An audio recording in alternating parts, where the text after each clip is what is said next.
they covered it up, and it was a whole scandal. So this verse is praising Abdullah ibn Islam type people who did accept Islam because the Prophet was a fulfillment of their prophecies. Right, so he's praising those people who follow the messenger, the Prophet who is illiterate, whose mention they find written in their books, in the Torah and the Injil.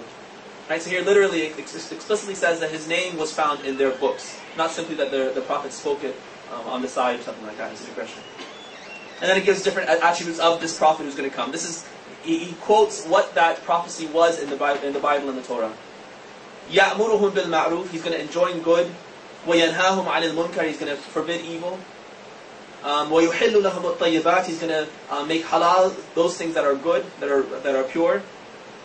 وَيُحَرِّمُ عَلَيْهِمُ الْخَبَائِثِ, and he's going to make haram those things that are evil and filthy. وَيَضَعُ عَنْهُمْ إِسْرَهُمْ, and he's going to relieve them a lot of their troubles.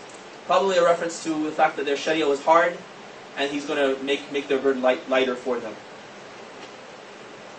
Okay, and then it goes on and mentions some other attributes of our Prophet. So that's in 7:157. So he explicitly says that in their books it was written that our Prophet, a Prophet Ahmad, will come at the end of time. Has anyone seen the movie Ashab al-Kahf, the Companions of the Cave? Yeah. This is an excellent movie. There are several of these series that are being produced by Iran, and they're outstanding. If you get access to them, most of them are available on YouTube. There's one on it's called Saint Mary. It's on Sayyidah Maryam. Really well produced. There's one in Farsi. There's one in Arabic with English subtitles, and it's available on YouTube and some other sites and stuff. So you can easily get access to it, even if you can't buy it. But they're really well done by a scholar. The screenplay is written by a scholar, so he's done his at least a very good job at making sure that it jives with the Quran and with our hadith as well. There's one on Saint Mary. Ashab al-Kahf is also very good. Especially, it's relevant to our conversation because Ashab al-Kahf were Christians. Right? These are Christians who were true Christians. They're monotheistic Christians.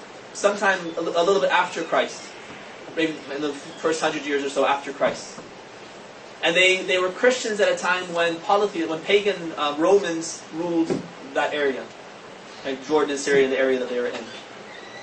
And so because they're monotheistic in an empire where you have a dictator who's a godhead, like a god king, right? They were persecuted for that. And because they were persecuted, they escaped.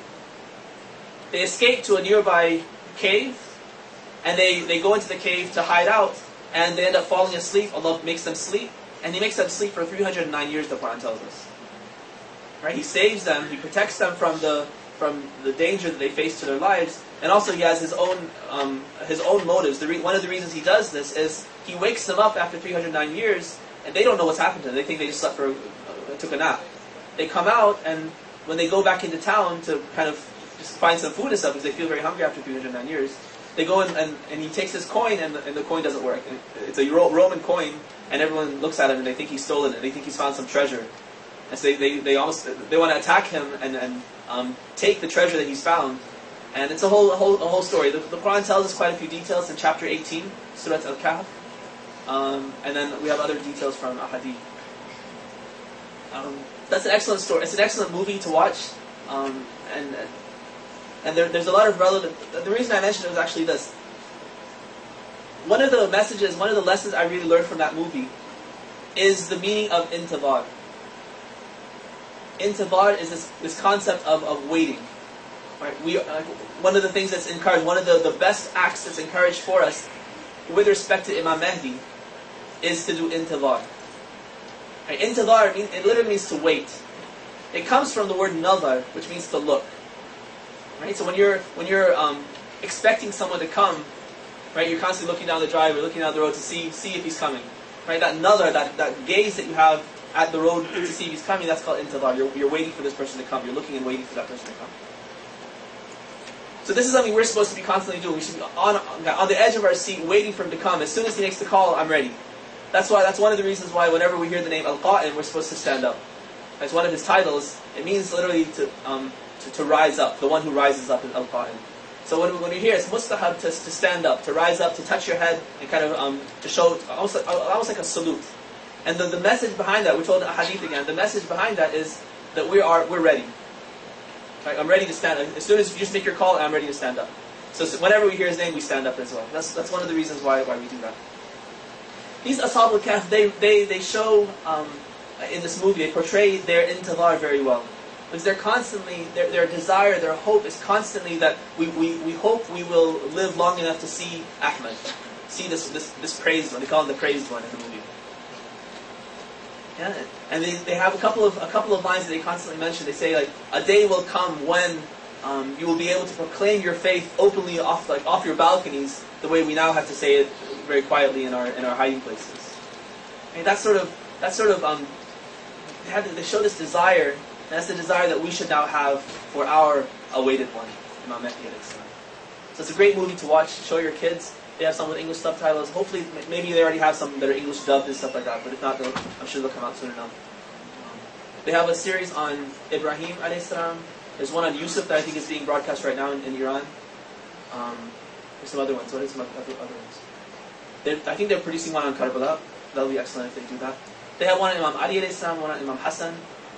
And so there are at least 7 or 8 of these series, and they're huge. They're like 15 episodes, 20 episodes, 30 episodes. They're really, really, really excellent.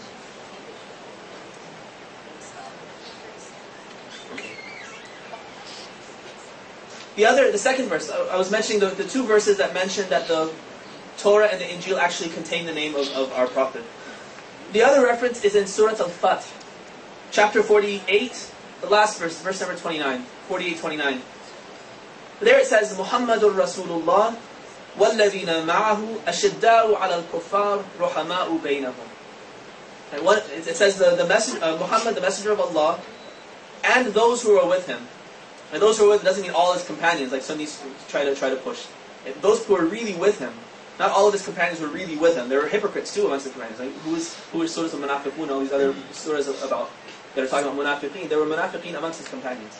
Anyway, the messenger of Allah, Muhammad, and the people with him, they are ashidda'u ala al-kuffar. They are rough, they're harsh when it comes to dealing with kuffar, and they're merciful and compassionate when it comes to dealing with themselves. Right? This isn't racism. This isn't like bigotry. Developing a standard where we deal with people based on faith. This is the sunnah of the Prophet. Right? It is discrimination, but it's discrimination based on a good standard.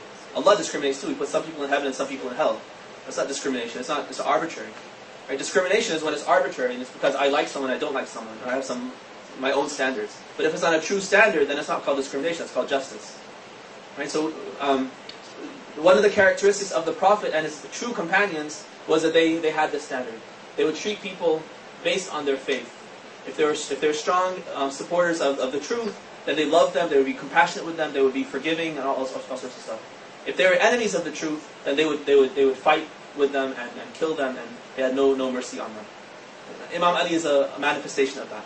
Someone who could be compassionate, help orphans and help the poor, and be so compassionate with people who are good, who are believing people, and at the same time be extremely heroic and extremely powerful on the battlefield and kill many people.